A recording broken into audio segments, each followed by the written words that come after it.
ဒီနေ့တော့ပါဇက်သေးထည့်လိုက်တာနဲ့အရေးပြောသွားမလို့နူးညံ့ပြီးအရသာရှိလုံးနဲ့တရုတ်ရိုးရာဝက်သုံးတက်သားပေါင်းအထူးချက်ပြုတ်နည်းလေးကိုတင်ဆက်ပေးသွားမှာပါဒီဟင်းလျာလေးကချက်ပြုတ်နည်းအစင်းစင်တိုင်းမှာစိတ်ဝင်စားစရာကောင်းတဲ့လှုပ်ဝက်ချက်လေးတွေပါဝင်နေပါတယ်အိမ်မှာလိုက်လို့ကြည့်ချင်သူတွေအတွက်ရောတေချာလေးကြည့်ပြီးခန်းစားချင်သူတွေအတွက်ပါအသေးစိတ်ကိုတစ်ခုမကြမ်းပြောပြပေးသွားမှာမို့ဗီဒီယိုလေးကိုအဆုံးထိကြည့်ပေးကြအောင်နော်ပထမဆုံးအနေနဲ့လက်ဆက်တဲ့ဝက်သုံးထက်သား1000 g ကိုပြင်ဆင်ပါမယ်ဝက်သားတော့အကြီးကြီးကိုဒဲအိုးထဲထည့်လိုက်ပါမယ်အဲ့နောက်ဝက်သားတော့မြုပ်တဲ့အထိရေထည့်ပါမယ်အညီနဲ့ပြောက်ပြီးအသားရဲ့အထိမွေးသွားအောင်စက်သွန်မိတ်ရိုးလေးတွေဂျင်းပြားလေးတွေထည့်ပေးရပါမယ်ပြီးရင်တော့ဟင်းချက်ဝိုင်းနည်းနည်းကိုလောင်းထည့်လိုက်ပါ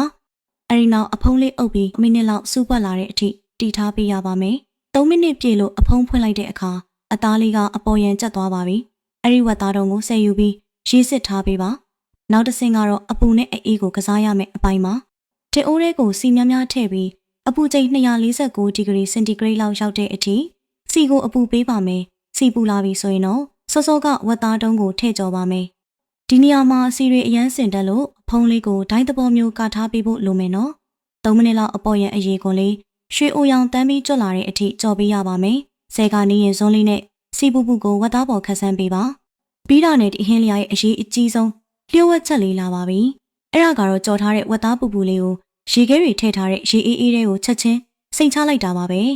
ဒီတိုင်း24နာရီတိတိစိန်ထားပေးရပါမယ်ဒီလိုလုပ်ခြင်းအပြင်အသားကိုပိုပြီးနူးညံ့သွားစေသလိုအရေးကွန်လေးကလည်းအီအီဖောင်ဖောင်လေးဖြစ်သွားစေပါတယ်24နာရီပြည့်လို့ရေခဲရည်တွေကဆယ်လိုက်တဲ့အခါတွေ့တဲ့အတိုင်းပါပဲဝက်သားရေကွန်လေးတွေကဖောင်ကျပြီးလှပနေပါတယ်အဲ့ဒီဝက်သားတုံးကိုအထူစားအတုံးလေးတွေဖြစ်အောင်ညီညီညာညာလှီးဖြတ်ပါမယ်လှီးပြီးသားဝက်သားတွေကိုပကံလုံးတစ်လုံးထဲမှာစီထည့်ပါမယ်အခုအရသာစပြီးသွင်းပါတော့မယ်အပေါ်ကနေဟင်းချက်ဝိုင်းတဲ့စပွဲတင်စွန်တကြားတဲ့လက်ဖက်ရည်စွန်အယောင်နဲ့အရသာအတွက်ပဲငံ့ပြားရည်တဲ့ခွက်အနက်မွေးသောအောင်နာနက်ပွင့်လေးတွေစက်သွန်မိတ်နဲ့ကျင်းပြားလေးတွေအစီတင်ပေးလိုက်ပါအားလုံးအဆင်သင့်ဖြစ်ပြီဆိုရင်တော့အဲ့ဒီပကံလုံးကိုဝါပေါင်းချောင်းနဲ့ထည့်ပြီး6နာရီတိတိအချိန်ယူပေါင်းပေးရပါမယ်အချိန်ကြာကြာအငွေ့နဲ့ပေါင်းလိုက်တဲ့အတွက်အသားကအိဆက်သွားပြီးထည့်ထားတဲ့အရသာတွေအကုန်လုံးအသားတွေကိုစိတ်ဝင်သွားမှာပါ6နာရီပြည့်လို့ပေါင်းဦးတွေကနေထုတ်လိုက်တဲ့အခါအနံ့လေးကတကယ်ကိုတင်းပြတ်နေတာပါပဲပကံထဲမှာကျန်နေတဲ့အရည်တွေကိုဒဲအိုးတစ်လုံးနဲ့ပြောင်းထည့်ပြီးမီးအေးအေးနဲ့အပူပေးပါမယ်ဆော့စ်လေးပို့ပြီးပြစ်သွားအောင်ရေနဲ့ကော်မုတ်ဖြော်ထားတာလေးကိုထည့်ပြီးခက်ပြစ်ပြစ်လေးဖြစ်အောင်မှွေပေးပါနောက်ဆုံးအဆင့်အနေနဲ့ဝက်သားတွေကိုပကံအပြားတစ်လုံးနဲ့ကိုမှောက်ချလိုက်ပါ